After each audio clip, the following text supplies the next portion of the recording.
Hi friends, welcome to my channel. ఈరోజు video చాలా ఇంట్రెస్టింగ్గా ఉందండి. వీడియోని ఎక్కడ స్కిప్ చేయకుండా ఎండ్ వరకు చూసేయండి. మనీషాని పెళ్లి చేసుకుంటానంటున్న మిత్రాని లక్ష్మి పెళ్లి కొడుకులా రెడీ చేసి మరీ నిలదీస్తూ ఉంటుంది. మీ భార్య ఇక్కడే ఉంటే మీరు పెళ్లి చేసుకునే వాళ్ళ అని లక్ష్మి అడుగుతూ ఉండగా, ఇక నా భార్య బ్రతికి లేదు కదా అని మిత్ర అనేస్తాడు.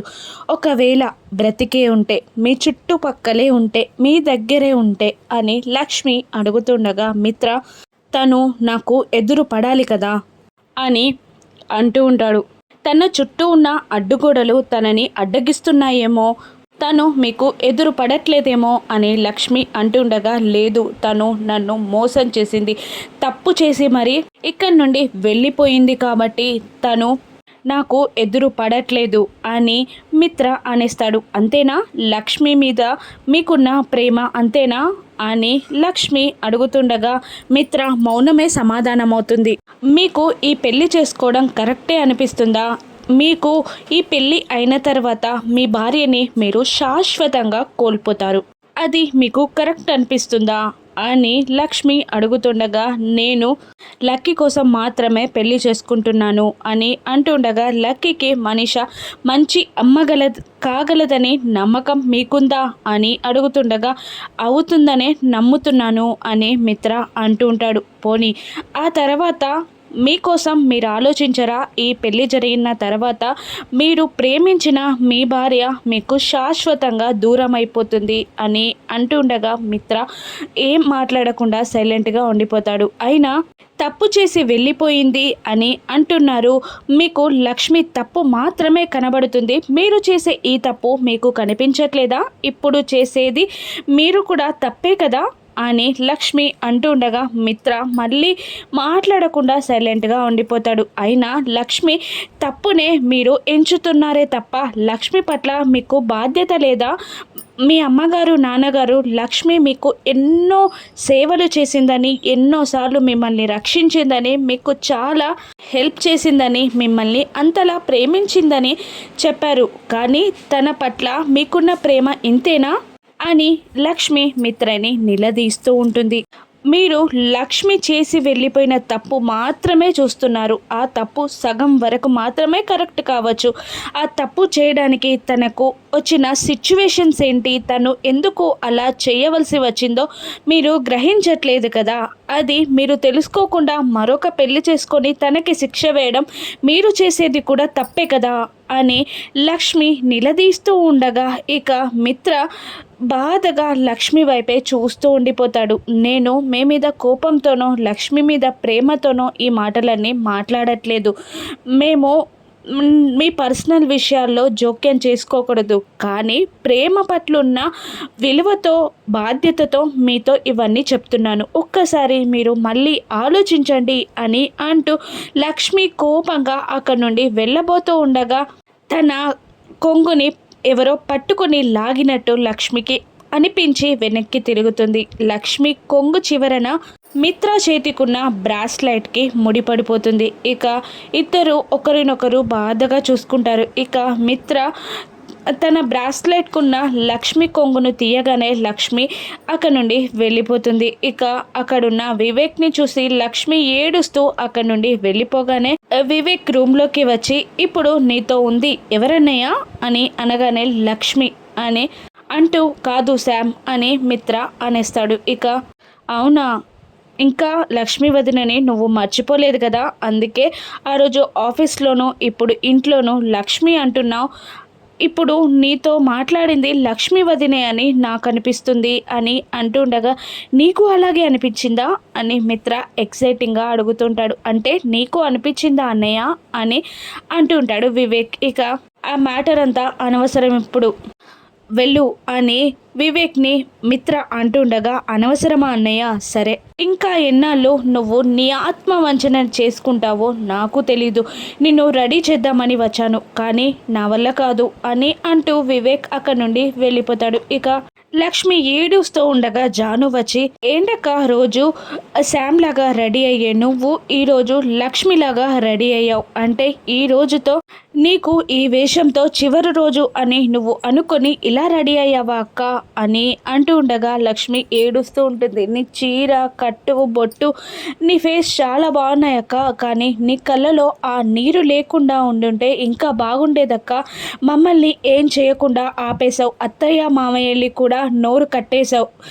నువ్వు ఏం చెయ్యట్లేదు. నువ్వు కనుక ఈ పెళ్ళి ఆపకపోతే లక్ష్మిలా ఇదే నీకు చివరి రోజు అవుతుంది. నీకు ఏడుపు మాత్రమే మిగులుతుందక్క అని అంటుండగా లక్ష్మి వెక్కి వెక్కి ఏడుస్తూ ఉంటుంది. మరోవైపు మనీషాని దేవయాని అందంగా రెడీ చేస్తూ ఉంటుంది. పెళ్లి కూతురులా ఎలా ఉన్నానంటే అచ్చం పెళ్లి కూతురులాగా ఉన్నానా అని అంటూ ఉండగా, ఇక సినిమా హీరోయిన్ పెళ్లి కూతురులాగా ఉన్నావు, కానీ ఈ పెళ్ళి జరుగుతుందా, నాకు అదే డౌట్గా ఉంది అని దేవయాని అనేస్తుంది. అప్పుడు మనీషా, ఏంటంటే ఆ మాటలు, మీ నోటి నుండి ఎప్పుడు మంచి మాటలే రావా, ఎందుకలా మాట్లాడుతున్నారు అని అంటుండగా, కాదు మనీషా, నీ మెడ వరకు తాళి వచ్చి ఎన్నోసార్లు దూరం అయిపోయింది. అందుకే ఈసారైనా నీ మెడలో మిత్ర తాళి కట్టాలనే ఉద్దేశంతో మాట్లాడుతున్నానే తప్ప వేరే ఉద్దేశం కాదు. నీ పెళ్లి జరగాలని నాకు కూడా మనసారా ఉంది అని దేవయాని అంటూ ఉంటుంది. ఈ పెళ్లిని ఎవరు ఆపుతారా ఆంటీ అని మనీష అడుగుతుంటుంది. అప్పుడు దేవయాని ఇలా అంటుంటుంది, మిత్ర నిన్ను ఇష్టపడి పెళ్లి చేసుకుంటున్నాడు కాబట్టి మిత్ర ఆపడు. ఇక అక్క బావ అంటారా, వాళ్ళకి ఏడవడం తప్ప వాళ్ళకి వేరే దారి లేకుండా అయిపోయింది. జాను వివేక్లు ఆటలో అరటిపండు లాంటి వాళ్ళు పెళ్ళాపరు. ఇక లక్ష్మి పెళ్ళాపుతుందా ఆంటీ అని మనీష అడుగుతుండగా, లక్ష్మి కూడా నోరు విప్పకుండా తన నోటికి సంకెళ్ళు వేసేసావు కదా, నువ్వు తను నోరు విప్పితే ఇప్పుడు అరవింద్ అక్క జైలుకి వెళ్తుంది కదా, అందుకే తను కూడా పెళ్ళాపదు. మరి ఇంకెవరు ఆపుతారా ఆంటీ పెళ్ళి అని మనీష అడుగుతుండగా, నాకు తెలిసి పెళ్ళాపే స్థితి నీకు మాత్రమే ఉంది. నువ్వు మాత్రమే పెళ్ళి ఆపగలవు. నువ్వు పెళ్ళాపితేనే తప్ప పెళ్ళాగదు అని దేవయాని అనేస్తుంది. నేనెందుకు పెళ్ళి ఆపుతాను అంటే, మిత్రాన్ని ప్రాణం కన్నా ఎక్కువగా ప్రేమించాను. మిత్రతో బ్రతకాలని ఇన్నాళ్ళు వెయిట్ చేశాను. మీ మనసులోకి కూడా అటువంటి కలని రానివ్వకండి. నేను పెళ్ళి ఆపుతానని 1% కూడా ఆలోచించకండి అని అంటూ ఉంటుంది మనీష. అంతే, ఖచ్చితంగా పెళ్లి జరిగిపోతుంది అని దేవయాని అంటూ ఉంటుంది. ఇక మరోవైపు అరవింద, జయదేవ్ నందన్, వివేక్ కూడా లక్ష్మీ జానుల దగ్గరికి వచ్చేస్తారు. ఏడవనివ్వు, దానికి ఇదే చివరి ఏడుపు, ఇలాగే ఏడుస్తూ ఉండనివ్వు. జాను మాట్లాడిన మాటల్లో నాకు తప్పు లేదనిపిస్తుంది లక్ష్మి. ఆ మంగళవాద్యాలు వింటున్నావా, అవి నాకు పెళ్లి వాయిద్యాల్లా వినబడట్లేదు.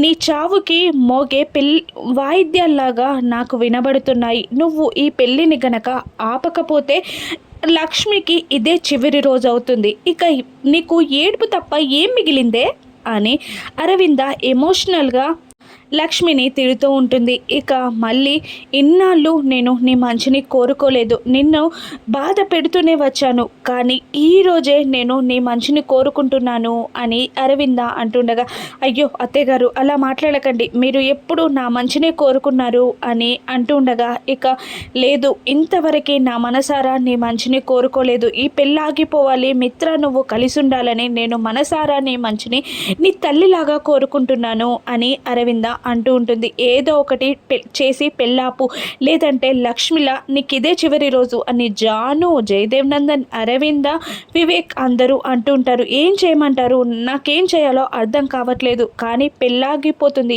ఏదో ఒక అద్భుతం మాత్రం జరగనుంది అని నాకు అనిపిస్తుంది అని లక్ష్మి అంటూ ఉంటుంది.